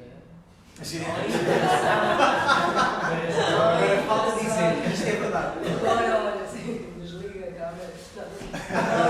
Não é interessante, é exigente e eu acho que faço bem, também graças à música. Mas sim, claro, depois mistura-se, lá está, o Luís estava a propor, depois mistura-se. Claro. E cada um de nós encontrará uma forma de encontrar as doses certas. Claro. Mas a questão é exatamente essa, mistura-se. Não é arte e azeite. Eu concordo precisamente com isso. É algo que o Luís também disse há pouco, falaste de responsabilização. Que acho que requer um bocadinho estar a minimizar cada coisa, é um bocadinho de audácia por parte de cada um de nós. E as pessoas eu acho que é de responsabilizar. As pessoas devem responsabilizar-se de coisas que eu acho que frequentemente não fazem. Não acontece. Sim. A culpa é sempre do vizinho que faz barulho, ou do patrão que faz isto, ou que não sei o quê. Eu não consigo aproveitar o meu tempo livre porque o meu vizinho faz barulho. Pronto. E acho que precisamos nos responsabilizar para fazer essa tal mudança. E agora, pegando em algo que já foi dito há muito tempo, falando dos tempos em que se trabalhava, anteriores à Revolução Industrial, os tempos em que se trabalhava fortemente no campo, e que era um trabalho muito duro, e foi precisamente isso que levou as pessoas, depois com o boom da indústria, as pessoas a quererem sair do campo para virem para a cidade, para procurarem algum conforto, talvez. Mas lá está, nessa altura, talvez isto não fosse visto como trabalho, trabalhar no campo, porque era algo necessário e nós estávamos em ligação direta com aquilo que necessitamos para viver, enquanto organismo vive no planeta Terra, não é? Nós precisamos nos alimentar, precisamos de água para beber, precisamos disto, daquilo, como um cão faz, como um gato faz, não é? E nós vivíamos de forma mais direta, uma ligação mais direta com essas coisas e dávamos-lhe o devido valor. Entretanto, com a indústria, passámos a depender de um intermediário e não da fonte direta. O intermediário é esse que é o dinheiro e depois tudo gira à volta do dinheiro. É uma coisa conceptual, aquela notinha, aquele pedaço de papel ou aquela moeda, não é aquilo que nos alimenta, não é? Não é aquilo tem um valor que alguém deu na sua criação e que todos alinharam e a coisa gerou-se a partir daí. Mas, de certa forma, da minha perspectiva, foi necessário, não é uma coisa que eu olho para isso e nós nunca devíamos ter feito isto, não, foi necessário, pá. Evoluímos, evoluímos bastante a nível da tecnologia, a nível das condições que temos hoje e conseguimos viver melhor com isso. E agora, sim, eu acho que, como já foi aqui referido também, está a começar a acontecer uma mudança, não é? As pessoas estão a querer voltar mais a pegar naquilo que era o antigo. Há cada vez mais gente, talvez, a ir para o campo, a tentar fazer as coisas de uma forma mais diferente, aliar essa tal tecnologia e esse maior conforto a saberes antigos que nos eram mais saudáveis. Mas lá está, é preciso cada um de nós responsabilizar-se. E para isso é necessário observar e é preciso ter consciência destas coisas, que a maioria das pessoas nem sequer pensa sobre isto, provavelmente vive na sua rotina e nem sequer se pensa sobre isto. Portanto, mas é preciso isso, porque com o aumento da população, com a dívida mundial sempre a crescer ano após ano, cada vez mais o preço das coisas vai aumentar, cada vez vai ser necessário consumir mais. Ou cada vez vamos ter que trabalhar com deadlines mais apertados. Se isto continuar ao ritmo, não é? Que tem andado. Digo eu, isto é um bocado a minha visão, posso estar errado. Mas pronto, é preciso essa responsabilização para cada um de nós dizer não, deixa-me tentar fazer as coisas de maneira diferente. E a questão que eu estava exatamente ligado a isto, que é, eu ontem estive num evento de gestão de ativos e o evento foi todo centrado na sustentabilidade. E estive há um mês atrás no Luxemburgo num evento igual e foi tudo centrado na sustentabilidade. E por isso é que eu digo que efetivamente há aqui alguma mudança. E, portanto, quando se começa a mudança, não é só nós individualmente que a fazemos, é provocá-la também nestes âmbitos em que vamos pressionar as próprias empresas a terem que olhar para a sustentabilidade de uma forma diferente, porque senão nós não vamos investir nada. É sempre a minha resposta a um trabalhador que diz assim, mas é o meu chefe que manda. E eu digo assim, a minha irmã, com 10 anos, chegou a casa e disse assim, a partir de agora, pais, vamos reciclar cá em casa. Não disparar de não reciclarmos. A minha mãe disse, eu não acredito na reciclagem. Ela disse, não é para acreditares, é para fazeres. E reciclou-se desde então. Foi a minha irmã. Eu concordo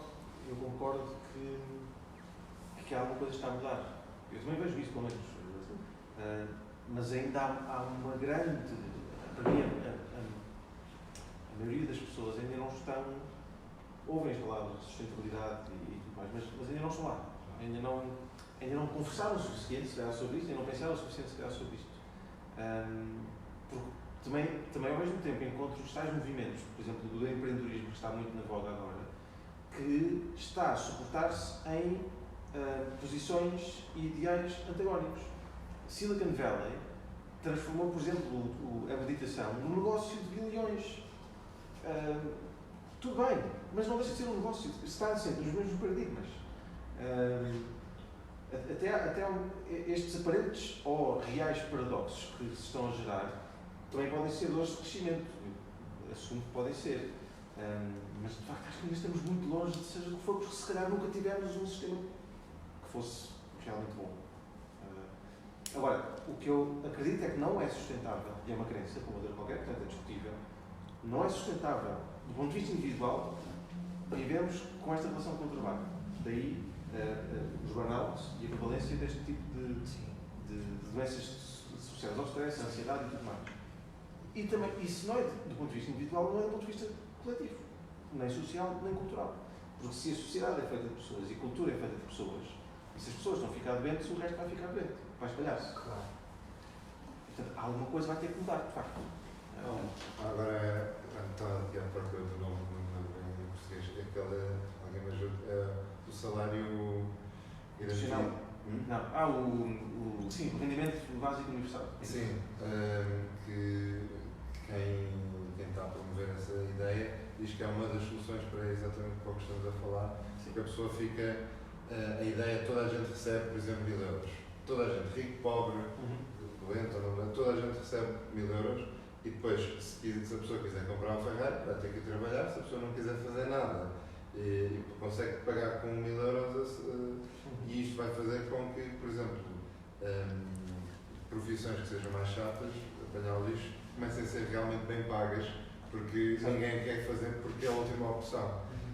E diz que isto é uma das soluções, é uma das mudanças que pode trazer uma solução desta, porque as pessoas vão optar pelo trabalho que realmente querem fazer e não o que têm que fazer. E isto não é utopia, isto está a ser testado em muitos países. Não, um país que já institucionalizou isso. Algumas aldeias na Finlândia, nos Estados Unidos, exatamente. E os resultados têm sempre. E a pergunta, claro, que ninguém diz não quero receber 1000 euros por mês. Mas a questão aqui é toda a gente, ou os críticos têm mais problema com isso, é realmente pode ser financiado, como é que podemos financiar isso? E há prova que é possível fazê-lo porque tira muitas externalidades à economia e, por exemplo, a segurança social deixa de ter que existir, todo o aparato de pessoas a ver se estás mesmo controle das doente ou não doente, etc. Porque toda a gente recebe tudo o que tem que receber, ponto, acabou. Mas eu também li e ouvi algumas coisas. Há um podcast, já agora faço publicidade, não vos conheço lado nenhum, do Fumaça, aquele movimento jornalístico, mesmo. Eles têm um episódio do podcast deles que é sobre o rendimento básico universal. E depois nas coisas que eu li sobre isso, uma das críticas que fazem é essa que tu acabaste de contar, mas a principal crítica, pelo menos aquela que eu escutei com mais intensidade é: mas assim estamos a incentivar a preguiça.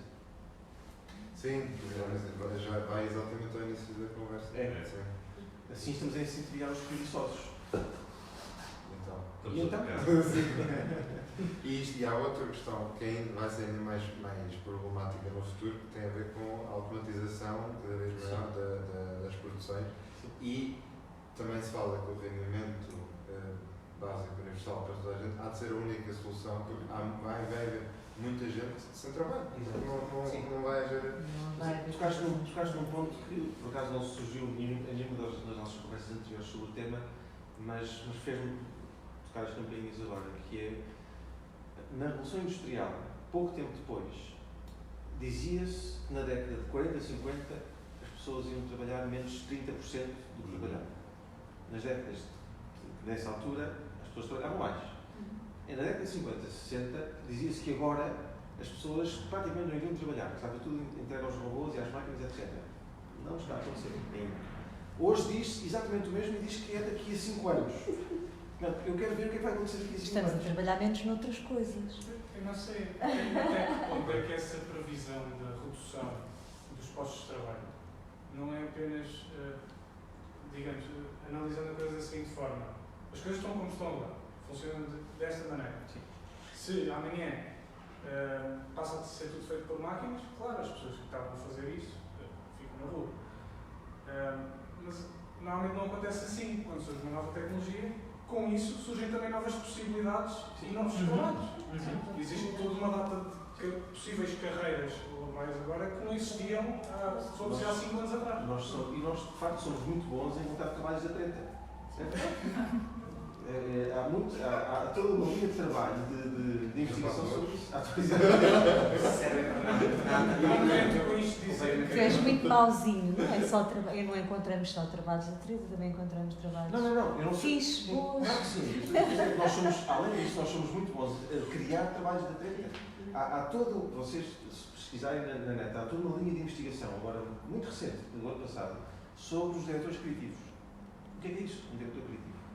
Porque há diretores criativos nas empresas criativas, há no mundo das artes, mas agora também já há nas corporações mais tradicionais. Claro. E ninguém sabe. Igualar o trabalho da três. Há entrevistas a diretores criativos, a vários diretores criativos, o mesmo investigador fez a mesma pergunta a todos e todos dão respostas diferentes, algumas até opostas. Portanto, nós somos de facto muito bons a encontrar. Eu acho que isso não vai acontecer, sinceramente, é a minha crença. Já não estarei cá para ver. O ponto não é esse, nós temos falhado rotundamente estas previsões todas. São aspiracionais, são desejos, etc. E eu acho que isso se deve a esta relação com o trabalho total. O trabalho é o mais importante da vida. E se calhar temos que voltar um bocadinho atrás, antes da Revolução Industrial, para perceber que não, é parte da vida, mistura-se. E que o lazer não é um luxo de quem se esforçou muito ou certificou. Que apesar de quase todos nós estarmos literalmente endividados, não temos que pagar tudo. Certo. Ao mesmo tempo, toda a gente. Isto está a ser filmado. Vê lá se o teu banco está atento a esta conversa. Foi bem salvo. Com isto fiquei sem argumentos. Mas salvaste muito bem. Até pelo tempo, não é? Exato. Mesmo em cima das 8. E pela bateria do telefone. E por não termos cabos. Ócio e lazer.